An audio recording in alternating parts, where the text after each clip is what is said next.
Hello and welcome back to my program. Today is September the 2nd, 2009, and my name is James Stratton. I help people through some of the toughest times in their life through a process called mediation. Part of my job is to help restore relationships and reputations in a non-threatening, non-judgmental, and private setting, unlike what you will find in a courthouse. My job is to take the super complex and untie it and make it very simple. Okay? Now, this week we've been looking at a case that was a real estate transaction and a construction contract gone bad. And as we learned from the very beginning, this was a case in which a water leak occurred in a $1.2 million house. It was a very expensive house. And to our surprise, we've learned that the home builder was the one that sued the home buyer. And they made several causes of action. And in doing so, once they served the defendant, it was on. So rock 'em, sock 'em, it's on. Oh, and by the way, that's been a long time since I've actually seen a rock 'em, sock 'em. If anyone out there has a rock 'em, sock 'em, or has some comments about it, please go to my blog at www.whoisjamesstratton.com/blog1, or they can email me at james.stratton@interventionmediation.com. I'd love to see it. I haven't seen one of those since I was a kid. But anyway, I don't want to get off on the beaten path here. But so in doing so, once they've served the defendant is now in the case. Okay, and all they have to do is answer. In the state of Texas, there's two outcomes. You can either say, "Yeah, I did all those things," which nobody's going to do, or you can just say a general denial, which is the legal way of saying, "Oh, I didn't do that." And so now you have to prove your elements of your case. Well, not to be outdone by the plaintiff, the defendant has countersued, and they've asked for a cause of action for deceptive trade practices. And so what do they want? They want their house to be bought back by the builder. They think they got themselves a bad deal. Well, the party that actually makes the claim is the one that has to prove it. So the burden is on them. Now, remember, this program is not to deliver legal advice. It is purely for your enjoyment. Maybe you just want to hear about somebody else's dirty laundry for a change. But here it is.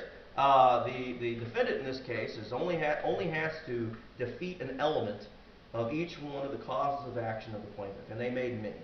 So, in their causes of action, and I'll just read them off real quick, were quantum merit, fraud, negligent misrepresentation, defamation and business disparagement, tortious interference with the business relationship, negligence, conversion of civil theft, and theft of services.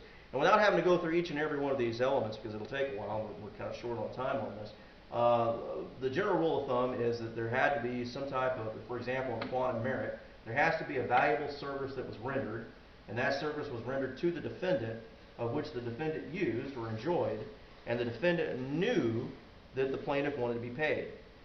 Civil theft kind of runs along that same path, in which you use some type of deception in order to get those services, either it be through a deception of a false token, a threat, or something of that nature, and you just failed to pay.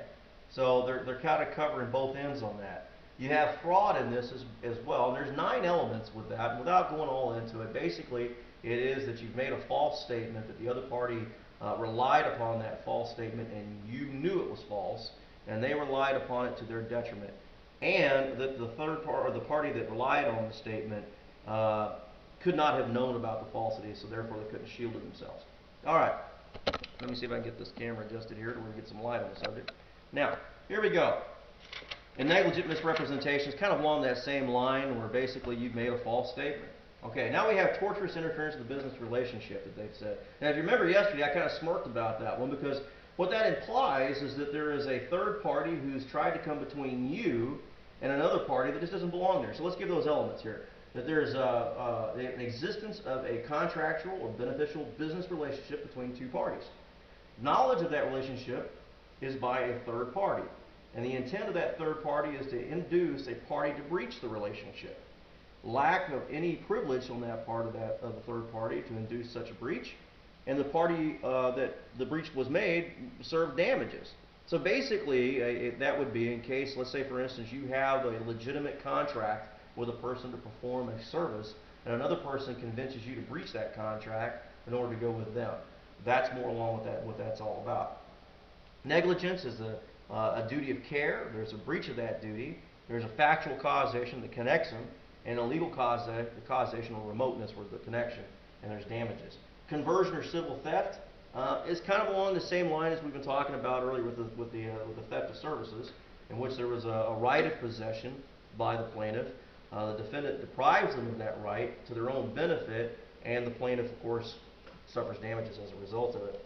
Like I said, it's not very easy, and I get this all the time, where I get people who are angry at another person, and it clouds their judgment. And they'll say, look, if I could just get in front of that judge for 15 minutes, I can convince him that that guy is a son of a gun and he should rule in my favor. And it just doesn't happen that way. It's a long process. When we talked about this earlier, this process took 2 years from start to finish, from the time that they filed their complaint to the time there was a resolution. And you know, during that time, life goes on, and whereas mediation is a little bit faster. So tomorrow, we're actually going to learn about that. We're going to look at how long, all the different parts and steps they went through to get to a resolution on this case. Could mediation have helped these people out prior to the civil suit? And when was the proper time to apply it after the civil suit was filed?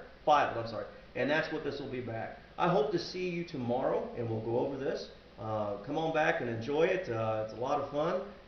Now, again, if you'd like to leave a comment for me, you can do so at www.whoisjamesstratton.com/blog1, or you can also leave it for me privately at james.stratton@interventionmediation.com.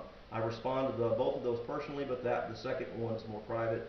And please label it as such too, so that I know. Have a great day, and I hope to see you tomorrow.